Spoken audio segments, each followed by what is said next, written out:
Following on from this week's lessons and to help with this week's homework, we're going to have a look at some worked examples of the types of sums we were practicing.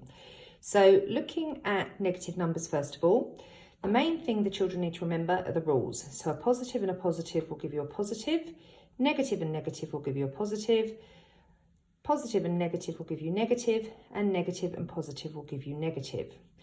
It's also helpful when doing negative number sums to give yourself a number line at the top to orientate yourself.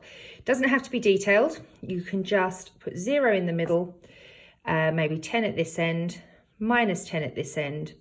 And remember that when you are adding, you are moving this way along the number line. And when you are subtracting, you are moving this way along the number line. So let's look at the first sum we have here. So we have minus 3 minus 15. So we have two minuses sitting next to each other. So a minus and a minus will give us a plus. So looking at this, minus and minus, replace that with a plus. And we are now doing the sum minus 3 add 15. So minus 3 would be here approximately, and we are adding, so we're moving along the number line, and our answer would be positive 12.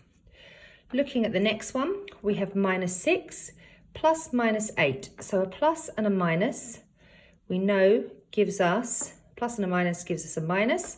So we have minus here. So we are at minus 6 and we are taking away 8. So minus 6 would be here. We're taking away 8. So we know our answer will be negative 14.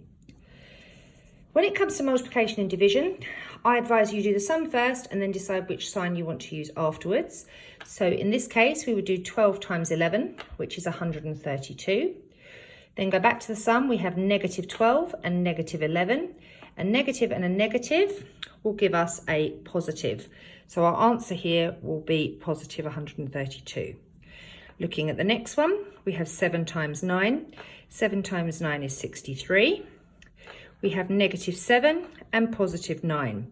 So a negative and a positive will give us a negative answer. So this will be negative 63. Here we have 108. We are dividing by 9. So 108 divided by 9 will be 12. And back to the sum, we have positive 108, negative 9. So a positive and a negative will give us a negative answer. The answer will be negative 12.